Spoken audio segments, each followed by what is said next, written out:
A very good evening, everybody. I hope I am audible. So welcome to Resonance. This is a global platform, a forum to discuss, to deliberate, and to grow together.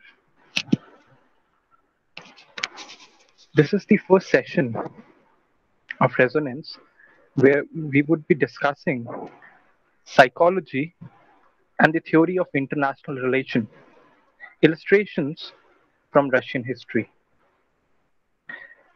We have two speakers with us. First, Miss Madina. She has completed her BA in International Relations from Convus University of Budapest. The second speaker of the day is Mr. Mikhail Zakharov. Mr. Mikhail has completed his MA in European Studies from Oral State University, and he is also a journalist. Today we would be having this session, and the format would be that speakers would be presenting the content, and when the speakers are presenting, all of us are requested to turn off our mics. If you have any question in between, you're most welcome to pose it in the chat box. Once the speaker concludes, we can turn on our mic and pose the question. The participation is most welcome, and you're free to pose the question either in English, or you can also pose the question in Russian, and our speakers can translate it into English and then answer it in English. Or you may also pose the question in Hindi or some of the widely spoken Indic languages. I would be most happy to translate it into English so that our speakers can answer it. Without wasting much time, I would request our first speaker, Ms. Madina, to commence.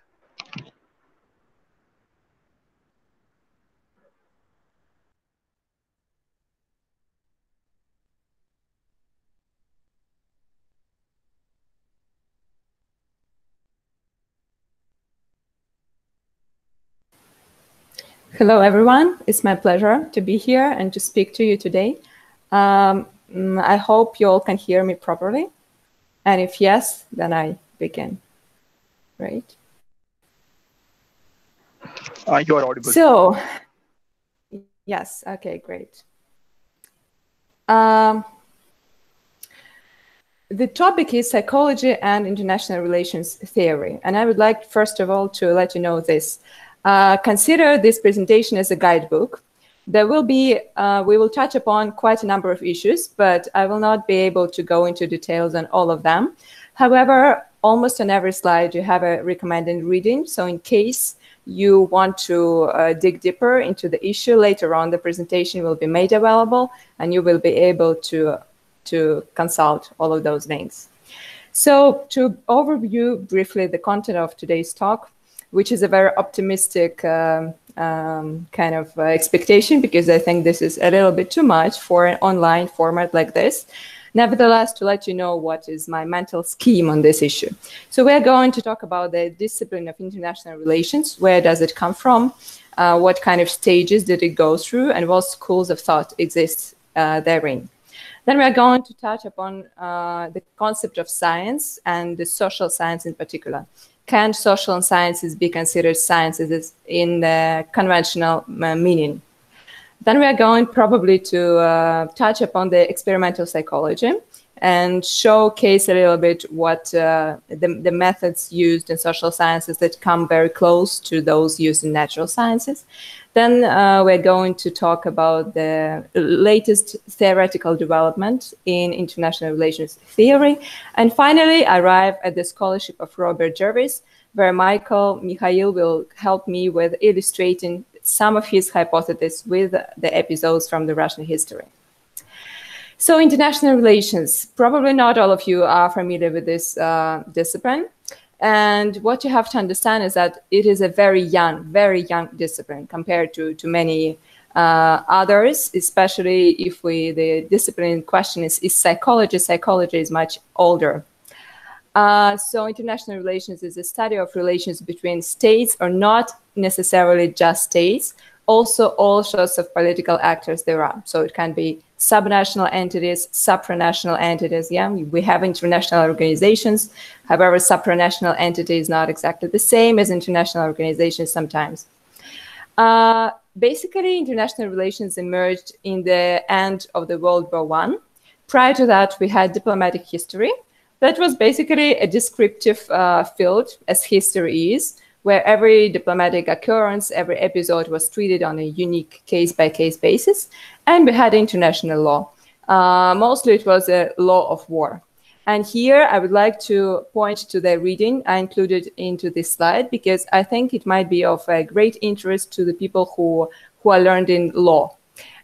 This is a paper that tackles the issue of Russia being a major influence of formation of the international law system in Europe in the end of the 19th century. Because, you know, Russia was a monarchy, and in the fundamental law of Russia, it was enshrined that all Russia emperor is an almighty authoritarian monarch. However, externally, Russia was advocating international law. And under Russian guidance, several international conferences were convened. So what you have to understand further on is that in the aftermath of the World War I, there were attempts to create a supranational body that would regulate the international conflicts. It was the League of Nations that unfortunately failed for a number of reasons. It was not a very successful endeavor. The United States themselves failed to ratify it, because, you know, there was an influential senator who said, okay, nobody other than the US Congress can lead the United States into war. But the idea of the League of Nations was that, you know, it's a supranational body. It has certain powers, including, if necessary, pushing states to enter into war. And then quite logically, many people in that period of time started to investigate the causes of war.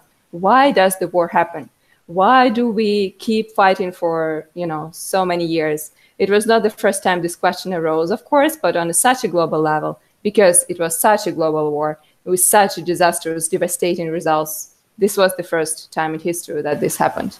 And, you know, Woodrow Wilson, he advocated moral idealism. So the idea behind the League of Nations was we try to stick to ideas of humanism. We try not to limit warfare as much as possible, but this was a very idealistic idea, idealistic vision that was never realized. And also in the 1930s, before the World War II, many topics that we now treat, we now consider very modern, were actually started to be researched in that time. So, for example, minority rights, gender, some kind of gender issues in war, nationalism, imperialism, colonialism, all those topics started to appear. When we talk about the evolution of international relations, typically we consider it in 4 great debates. Just to give you an idea, so realism versus idealism, 2 key major schools. Idealism here, well, typically we talk about liberalism and not idealism, but they are very close to each other. And traditionalism versus scientism. Then we have neorealism versus neoliberalism. And finally, the latest debate that still lingers is rationalism versus reflectivism. So I'm not sure how many of you are familiar with these schools of thoughts, but quite certainly realism is the most important school. And some people even argue that all other schools, they basically just try to compete with realism, and they all derive from realism. Some of its key propositions are that politics is necessarily occurs between the groups, that actors are self-interested, they have their narrow interests, they pursue them, that international system is anarchic, so there is no external force that can restrict anybody's activity. And then power politics, meaning that actors try to maximize their power, try to obtain as much influence as they can, and to prohibit others, to prevent others from growing influential. So we also have some theoretical propositions within the realist schools, one of those being security dilemma. So security dilemma is the concept according to which, you know, the state tries to be more secure, and it builds up, occurs the military buildup. However, while doing that, it can affect other states in a way that those states will feel threatened. So those states will also start building up. And eventually the whole system becomes less rather than more secure. And every single state actually feels less rather than more secure. Here you see the picture, the photo of Robert Jervis, the scientist whom we're going to focus on today. And he suggested that it's not all that straightforward. So if you look at the picture above, John Mearsheimer, even the title, the name of on the picture, on the image, which is the title of one of his articles, The Great Delusion, Liberal Dreams and International Realities, pretty much summarizes the relationship between hardcore realists and hardcore liberalists at that time, and even today. So if you look at this picture, it's quite interesting. Basically, Jervis says that there are two axes along which we can consider a security dilemma. Whether it is clear if the state wants to attack or is just concerned with defending itself, yeah, from the outside, how we perceive that state to be.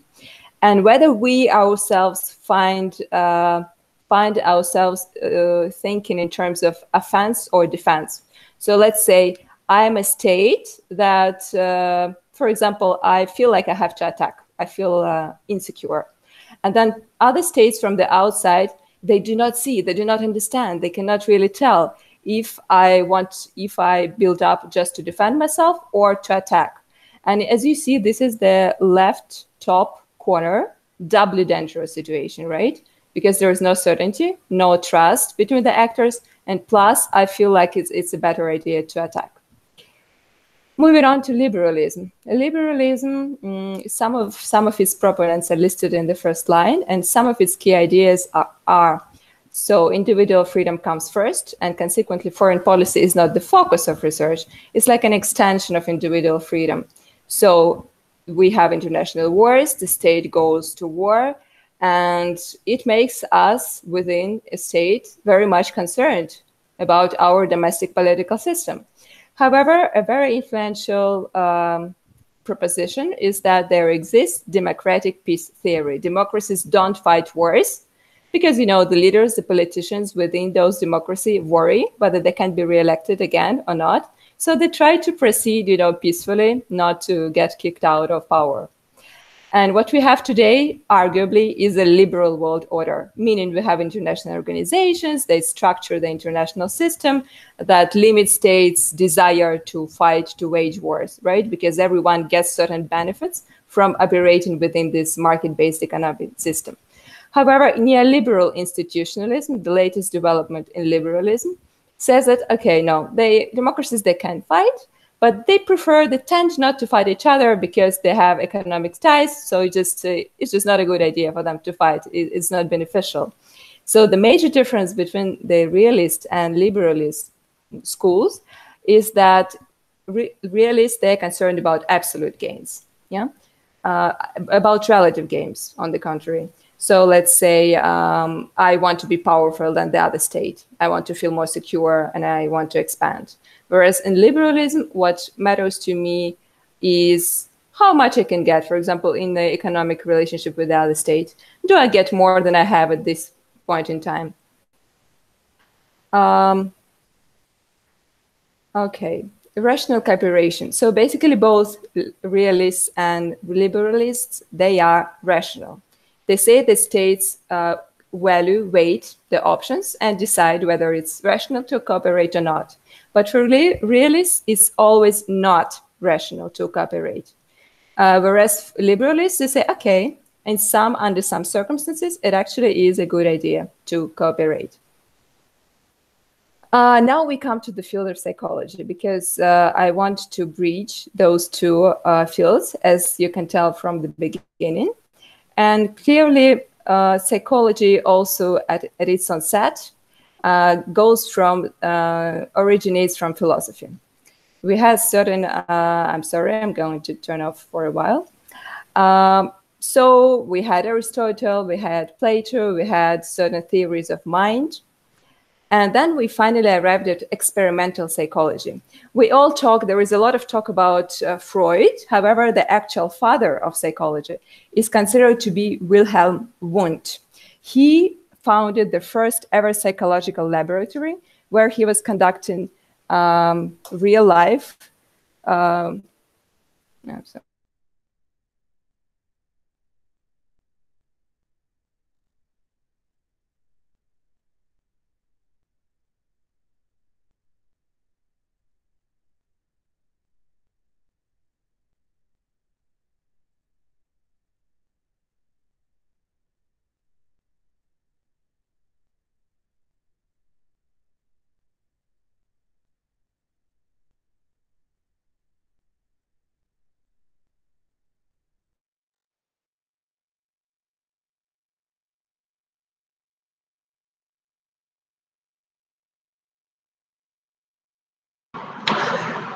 I think Madam's laptop has some battery issue. Till the time she's back with us, if we have certain question, we may note it down either on the chat box or we may pose it in general, and our second speaker may make an attempt to answer the same till the time Madina joins us back.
I think we have Madina back with us, so Madina can take over.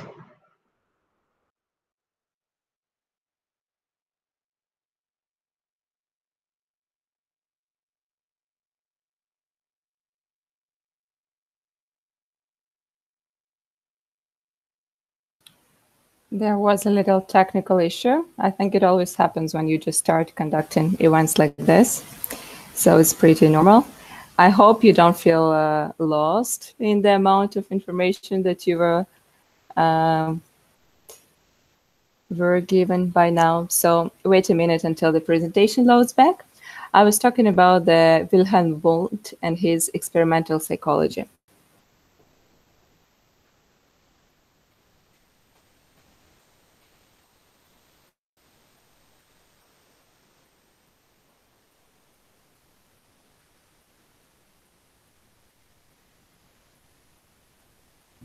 Mm-hmm.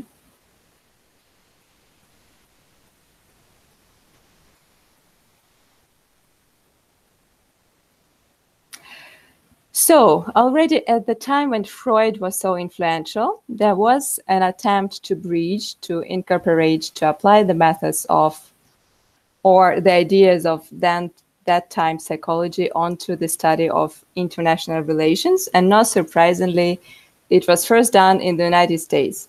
The United States felt quite safe, remote from all of the European wars, and science was really going on pretty well. Let me see if I can start from this particular slide. I'm not sure this is possible. So one of those scholars who did it first was Harold Laswell.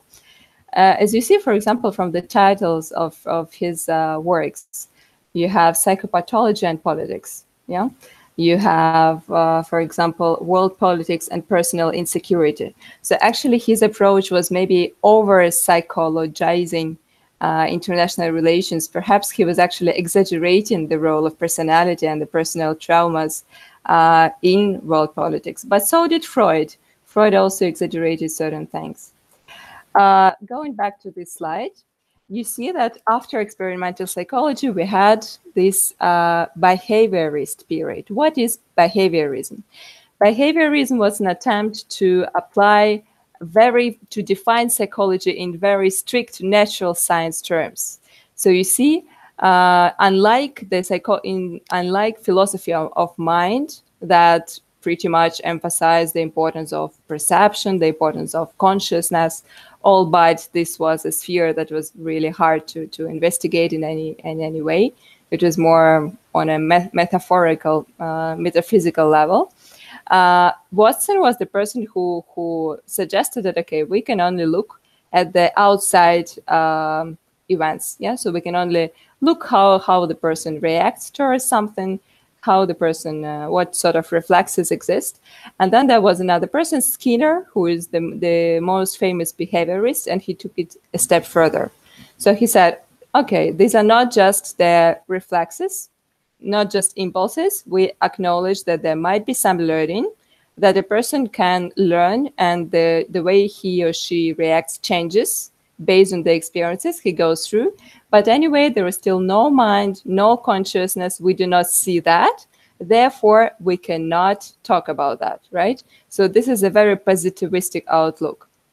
I don't think we're going to go further into positivism, but these slides can help you in the case you want to learn about that further, because positivism in social sciences goes back to this idea goes back to the 19th century.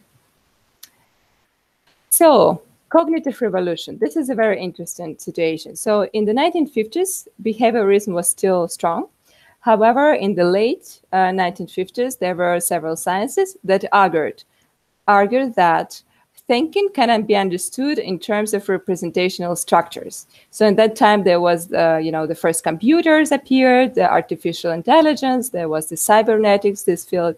And pretty much they said, well, the way computer functions, there are some similar patterns in the human mind, and we just have to discover how it works. Of course, this approach is very positivist too, although it has a different assumption. Yeah, that human mind works pretty much the same way as computer does. But of course, it was challenged by so many things because it did not acknowledge the role of emotions. It did not talk about the real life environment in which we as human beings operate, and so many other things like the influence of society on the way we think and the way we act. And basically, this was like the highest point of positivism, and reflectivists came to argue and to say, okay, no, we cannot treat the social sciences, the human life realities, the same way we do with the natural facts, right? Because social facts, they do not exist and they're not neutral. Knowledge always has value to someone or something, and it cannot be perceived the same way as we try to perceive the nature, right? So reflectivists, including most importantly constructivists, but also feminists and other theorists, they emphasize the role of ideas, norms, rules, discourses, and social construction and socialization. And here comes an example. I want to really let you see how things work, so how realist perspective treats a certain case, and how cognitivist perspective treats this case. We forget for a while about reflectivists because this debate is still pretty much heated as of now. And let's see. So basically, every school, every tradition in international relations has certain psychological assumptions. So they all say, okay, we are neutral.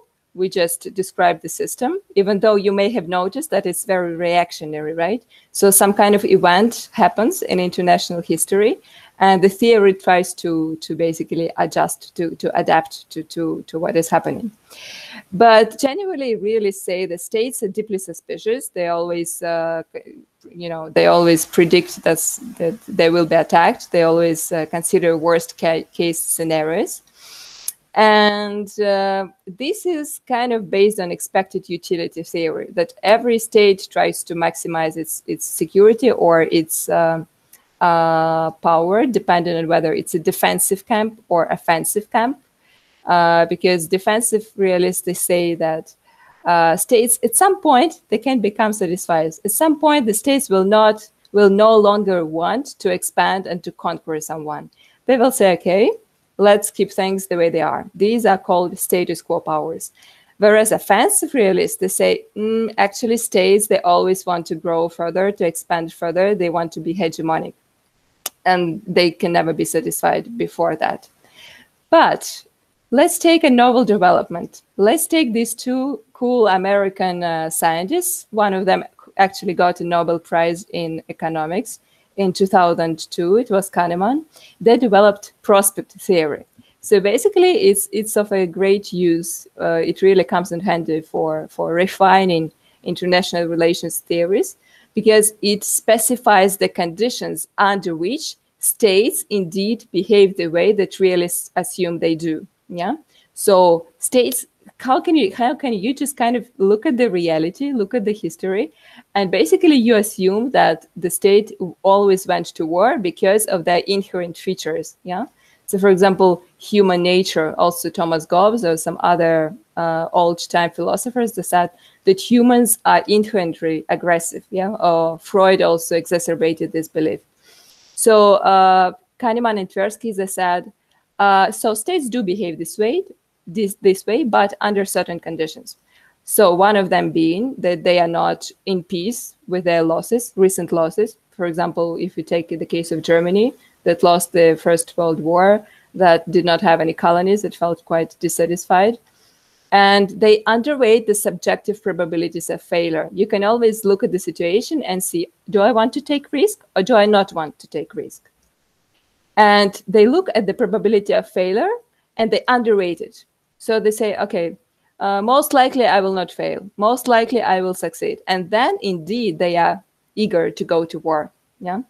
But and at the same time, they look at the probabilities of success and they treat them as larger than they actually are. This is quite a cool picture you see here. So the difference between expected utility theory and prospect theory is that in prospect theory, you have a reference point. So here the picture reference point is Great America, which is like an imaginary condition in which the United States is strong enough, big enough, influential enough. And you see that to the right, there is a gain. So America gets greater than it was. And you see that with the time, with the for example, growth in greatness, utility functions grows less steadily than. Oops. Car accident. Madina, I'm sorry to intervene, but your presentation is not visible. Oh, really? Why haven't you told it to me? You should have told it before. Okay. Because all of this time I was showing you nice pictures and it was not visible. Someone should have told me. Can you see it now? Sorry, but now I am not. Can you see it? Can you see the screen? Yes, now it's visible. Neatish, we should have seen it long ago. So can you see the picture now? These two nice guys, they have those flowers in their hairs. They look so pretty. You don't expect expect them to. Actually, he has a big book, so I can expect him to be quite smart. But I'm not even sure who of them is who is Kahneman and who is Tversky. So again, look at this scheme. So you have the reference point, America is great. So if typically people think that what they already have is so precious, they would rather not risk it. Yeah. But if they think that there is a high chance that they will risk and they will gain a lot, then maybe actually they will risk. So let's look at the deterrence theory, nuclear deterrence theory. Robert Jervis also worked on that. So basically, if you just compare the military might, you cannot really say if it deters the state or no. Yeah, because let's say Iran, they think that maybe it's so important for them to have a nuclear bomb. It's so most likely the United States will not retaliate because they never retaliated before. Yeah. Or some other considerations of that kind, you can never really say how the state interprets the situation. So in international relations, it's really quite difficult to construct theories. This is why they always quarrel with each other, or they always adjust the theories. Yeah, within realism, you see so many changes. Within liberalism too, they accept each other's arguments and drive closer to each other eventually. So what you see here, the prospect theory explains deviations from rationality.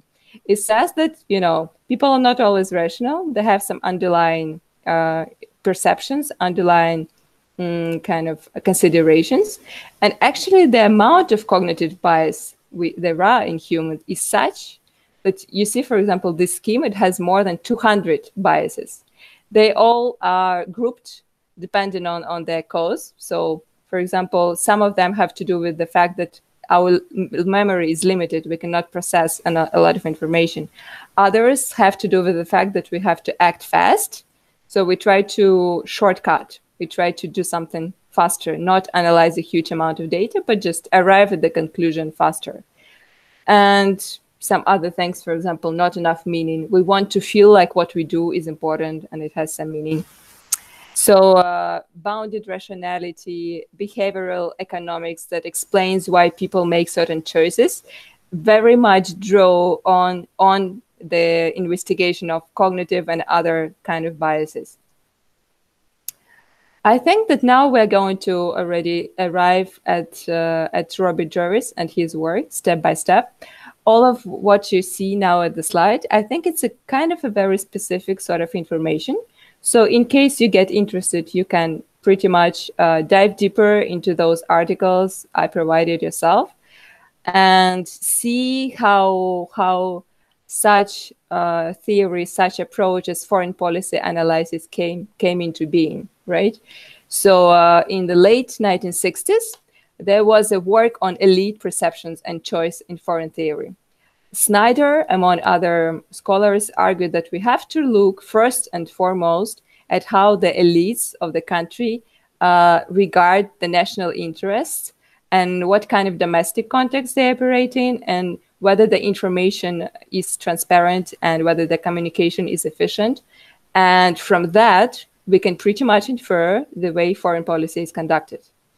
But still, there was no real attention given to individual psychology, yeah, to the actual politician, to the actual decision maker, and how he thinks, what kind of cognitive biases he inevitably has. And so we had reaction against that. There was a work on information processing. I think it was a work dedicated in particular to the, let me see, I think it was Pearl Harbor attack. Why the American forces did not foresee the attack, why they did not react against it, did not prevent it.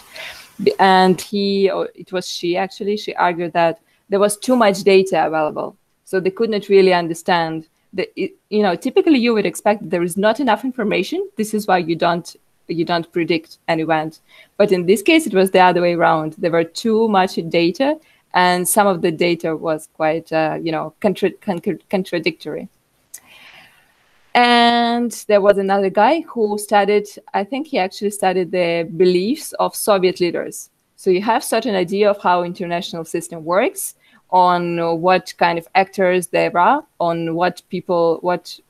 how people normally act. And this set of beliefs is very rigid. It's really hard to change. And normally decision makers, they remain, they keep those beliefs and they act on them. And finally, we arrived at Robert Jervis, who was writing in the 1970s. And this is his seminal work on perception, misperception, and international politics. It is far from being the latest development. As I said, it was 1976. This book was authored and was released. But still, it's a book of great importance, because actually it was the one that really shaped the cognitive approach to the study of politics and foreign policy analysis. However, one thing to keep in mind before we illustrate some of his hypotheses with the episodes of the Russian history is that he mostly dealt with the cognitive, yeah. So that is to say, thinking errors, the slippages between the way reality is and the way reality is perceived by the decision makers. There was quite a marginal role given to emotions. Nowadays, there is a growing acceptance of the fact that emotions are just as important as the cognitive errors. And there is no opposition. There should be no opposition between reason and emotion. But there is a long way to go in that respect. It's still a lot is to be done. So we're now going to, Mikhail will now talk about those hypotheses and the actual real-life examples from the Russian history, which is pretty much an experiment. I'm not saying there is something true, there is something certain, because in social sciences, as I guess you have already understood from my talk, there's really, it's also precarious, it's also uncertain. It has a lot to do with interpretations. So just keep this thing in mind, and I pass the floor over to Mikhail now. Yeah, dear colleagues, can you hear me? Yes. Can you hear me? Yes, you're heard. Yeah, that's cool. Thanks a lot for giving me the floor. My name is Mikhail Zakharov. As Madina mentioned, today I'm from Russia too. I'm a journalist, and I want to outline some interpretations of these deviations of something that was written in the book, and we will start it with the following quotation. You can see it on the screen as well. There are two ways to make mistakes. One is to not change your views in the face of conflicting information. The other is to be too willing to do so. Both scholars and decision makers are more likely to do the first, not to change their views. Well, when I was asked to give some of my thoughts about this quotation, I thought a lot about the history of my country, about the history of Russia. There were so many cases, but I decided to choose the topic of the Cold War. Cold War, it was the eerie time of this eternal battle of two global empires, omnipotent empires, the USSR and the USA. So I think you heard about it, you all. And there was an interesting episode during this contradiction, during this multiple battles. The Strategic Defense Initiative, SDI, also nicknamed Star Wars after the popular film. I think you remember Star Wars. Pew, pew, pew. Like that.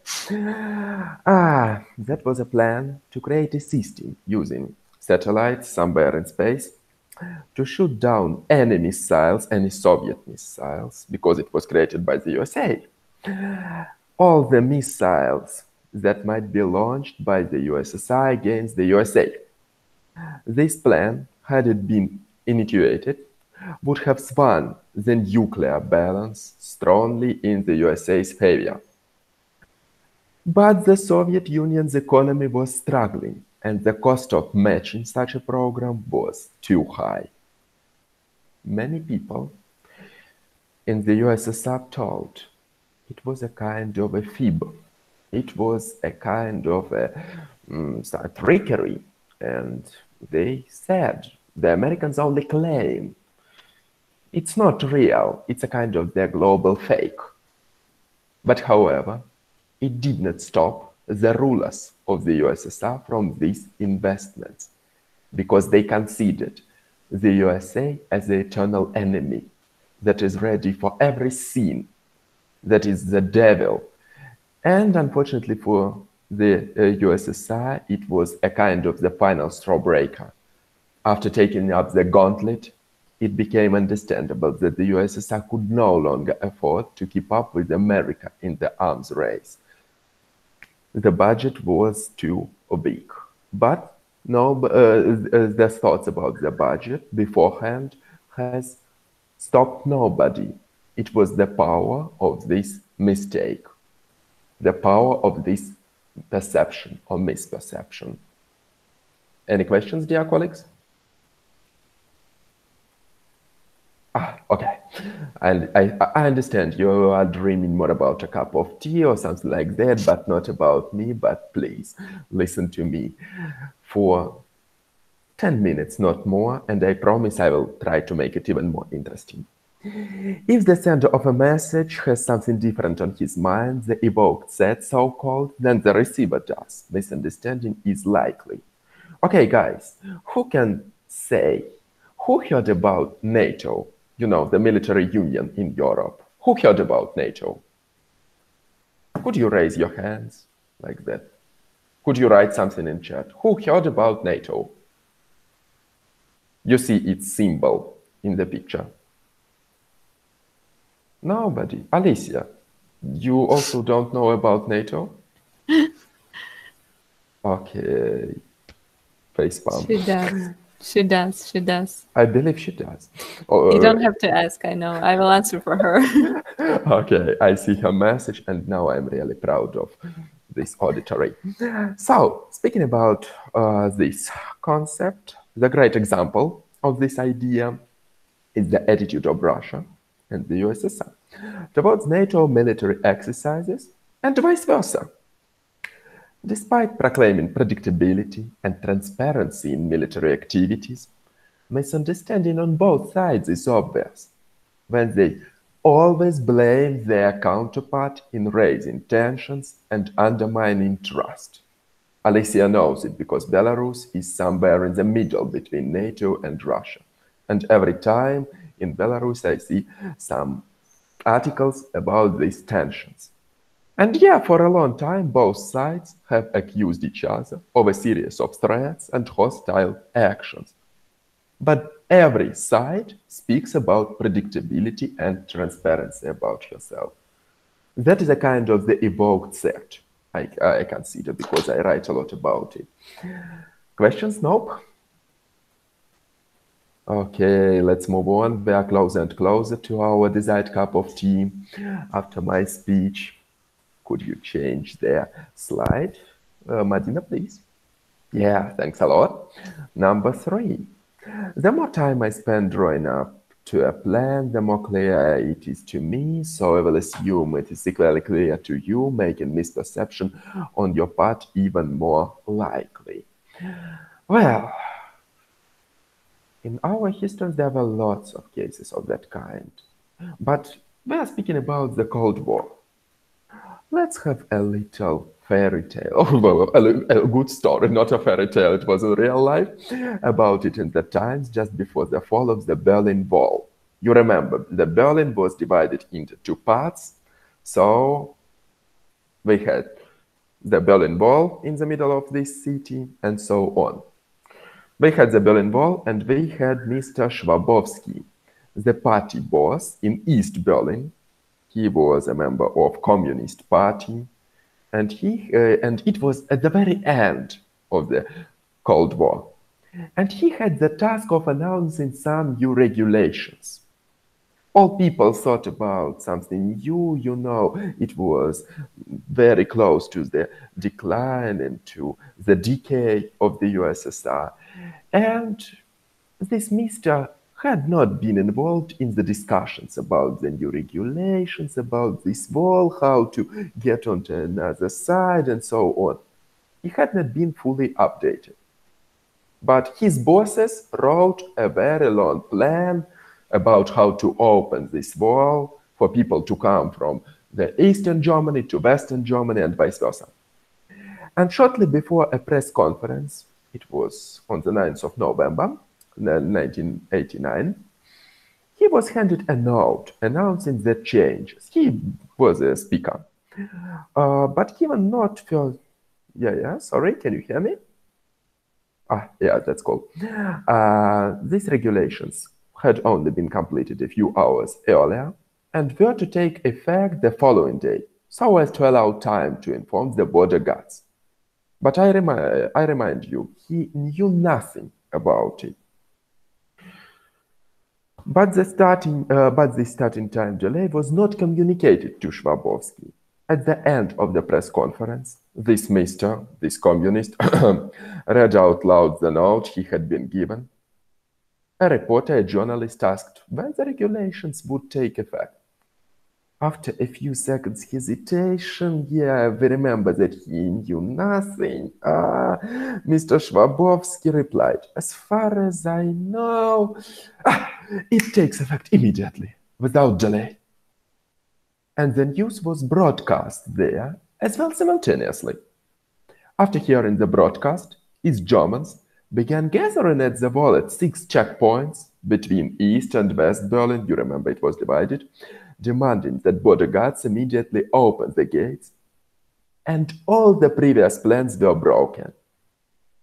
It made the end of the division of two Germanies closer. And why? Because one man who was not their boss, who was not, I do not know, the CEO, who was not the leader of party, he practically ruined this nice plan. Are you tired, dear colleagues? No? Or can we continue? No sounds. Everybody is dead. Okay. Yeah, please do. Next one. It's an interesting story. No, we're not dead. That would be... Because it was a dead silence in the auditory. Okay. The next one. Very simple. Decision makers. I don't see that slide, unfortunately. Decision makers tend to see other states as more hostile than they are. And you see this nice illustration also about the Cold War. You know, various powerful individuals often try to gain power via the search of an enemy beyond their countries. Also, sorry, Alicia, today I will speak a lot about your example. You know, Mr. Lukashenko, he speaks today about this threat from other countries, as I read it in some official papers, but we won't speak about something. We will speak about something outdated today, about the Cold War. The same was when the United States began to perceive the USSR as the most real threat. Of course, the Soviet Union did not lag behind either, and the measures were taken immediately. The measures for response, I mean. Seeing the counterparts, the more hostile, then they were inevitably contributed to the exacerbation of the situation.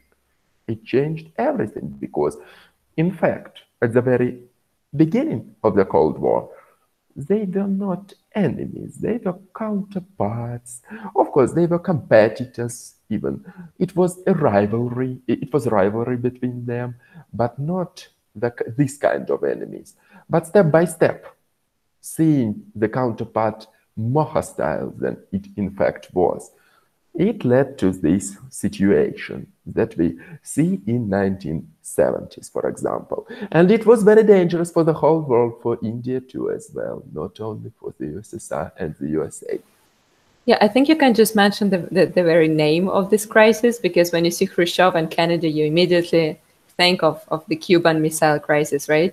And also it was important in terms of theory, because it was that time when the decision-making approach really gained resonance, from the title of our forum, because they were so much dependent on the actions of the presidents, of Khrushchev and Kennedy personally, that it also, pushed the theory forward. That's great. I thought only about some Cuban cigars and so on while speaking about Cuba. And thanks, Madina, she gave really nice details. Number 5 of 6, we are very close to the end, believe me. You see it when states do something we like, we give ourselves too much credit for getting them so to do. Well, the Cold War, as I mentioned previously, as a rivalry between the US and the Soviet Union, lasted for decades, for about 50 years, and resulted in a global clash between their allies all over the world. People from India know it was about China, it was the ally of, for not for a long time, yeah, but it was the ally of the USSR. People from Belarus also remember it because they were a kind of, there were some kind of fortresses, some military bases, and lots of military exercise during these disastrous times. But if we speak about Africa or if we speak about Asia, these clashes waged a series of proxy wars with the United States and the Soviets, supporting opposing sides in wars and giving weapons, money, training, and by the way, occasionally soldiers to their allied governments to fight against their enemies. The real level of commitment to democracy or communism often didn't matter. It's the second part of of our hypothesis. The more important point was the loyalty to a certain state. So the ally of communists could be a country with some democratic principles. It mattered nobody. In fact, the loyalty was the main. And if there was something the global opponents did not like, they thought, okay, it was a kind of, how to say, something domestic forces, something not okay, but definitely that was this kind of perversion. And the last one, really, we are coming closer and closer to the very end. We tend to forget that a single bit of evidence might support more than one view, including opposing views. It was the toughest, I could say, point to illustrate for me, basically and personally. But later I just skimmed their feed, and there was something about the situation in Belarus and situations in some other countries. Sorry, I'm so Western-orientated person. And in fact, I thought about 1968. For most of us, it says nothing. But not only for Czechoslovakia. It was one state, and now we have two states here, the Czech Republic and Slovakia. I hope you heard about them, just little states with good beer. But it was Czechoslovakia, one United State these times, and there were anti-Soviet protests here. In the face of rising anti-Soviet protests, Soviet troops, backed by troops from other Warsaw Pact nations, intervene this country to crush the protest and restore communist order in the country. The USSR considered these protests to be an unacceptable right against the red future of the country. You know, a kind of traitors like that. However, the protests, if we look attentively at the very root of them, were not to be for the sake of major overhaul of Czechoslovakia's political system.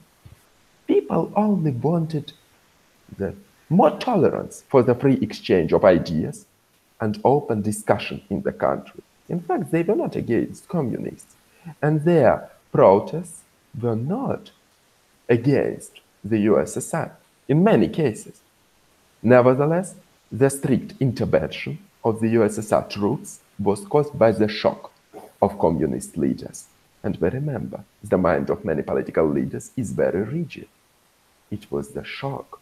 It was the rupture of their picture of the world, I can say.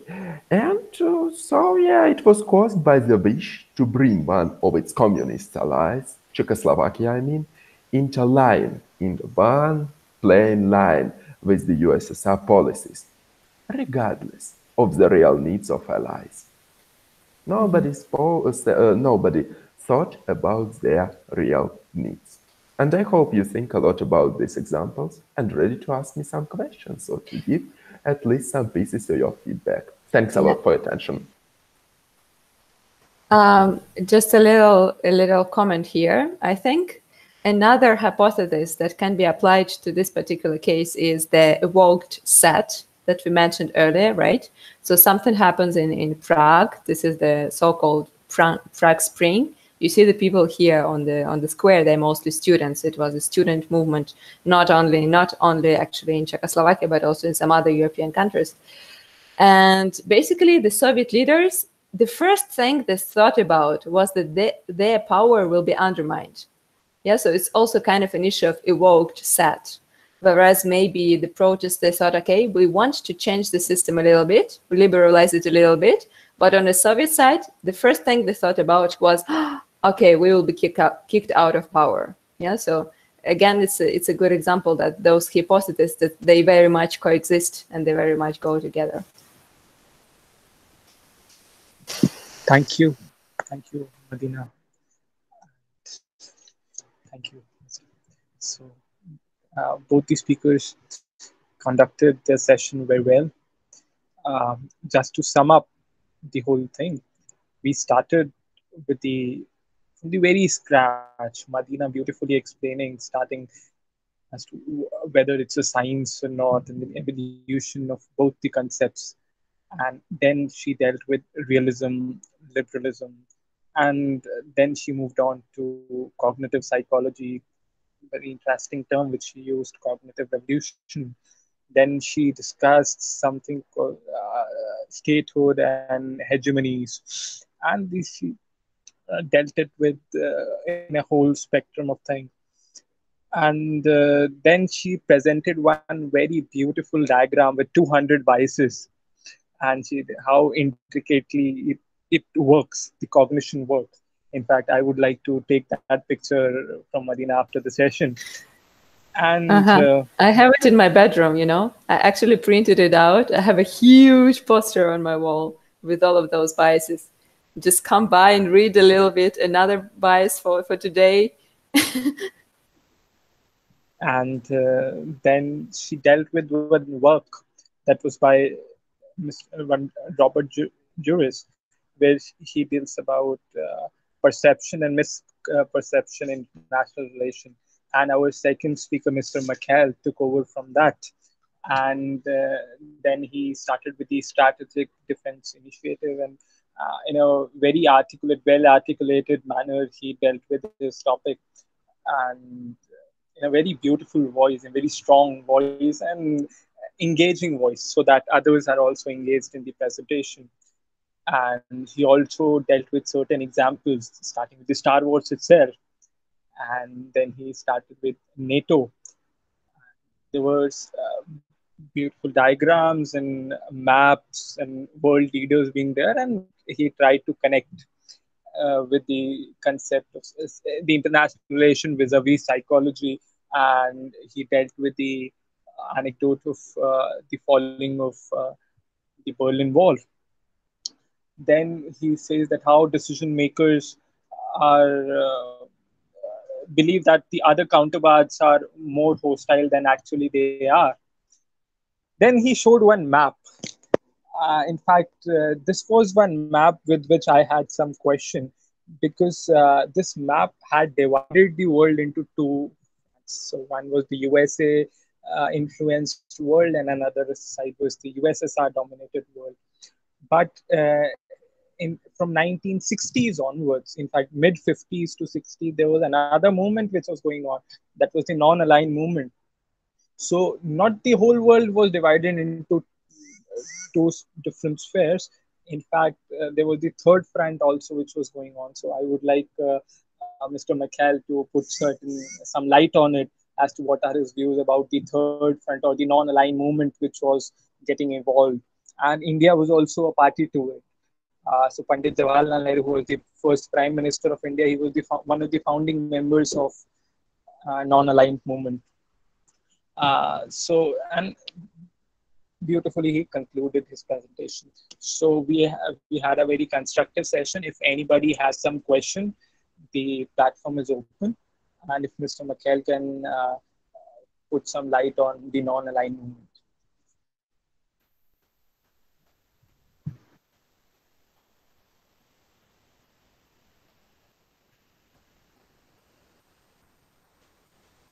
If We there are can no hear you. questions, yeah, if there are no questions, can you give me just 1 minute about non-aligned movement? Go ahead. Yeah, sure. Yeah, definitely, it existed, and I do not want to neglect it. I do not want to say. I do not want to deny it. No, no, never, never, never. I only wanted to say that despite having this movement, the attempt to make the participants of this movement the allies of the one or of the other country of the other power, the USSR or the US, they did not stop, and there were periods when the countries changed their opinion. They could be neutral, they could be the allies of the US and the allies of the US of the Soviet Union. So the situation was not so solid, I could say so rigid. It was quite flexible, and for many countries it was okay. I do not mean India, definitely it was okay to change their position. It's normal, it's politics, it's their policy, and yep. So to say about this movement will take quite a long time, and it's not the topic of our discussion, I consider.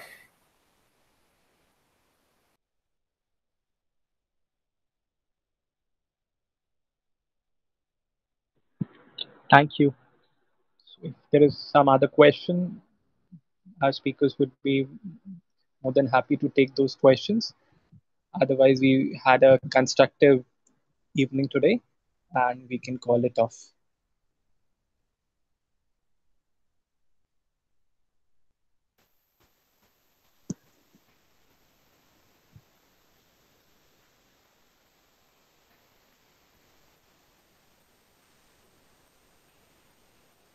Okay, I think no questions. Madina, would you like to add something as concluding remarks?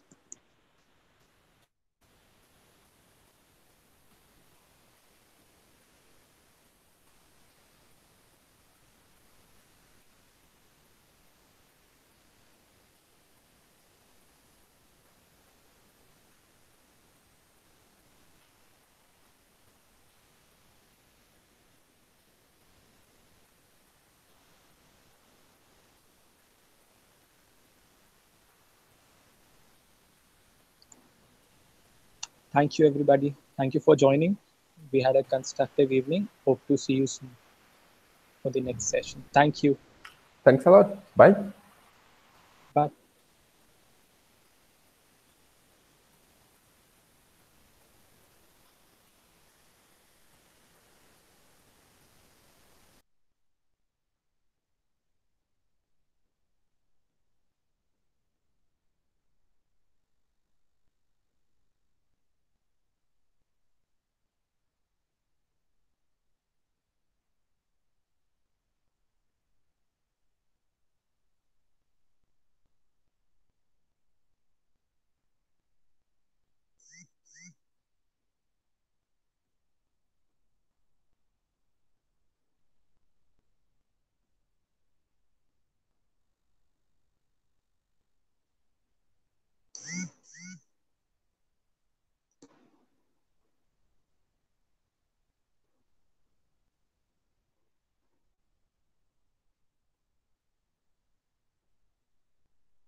Hello.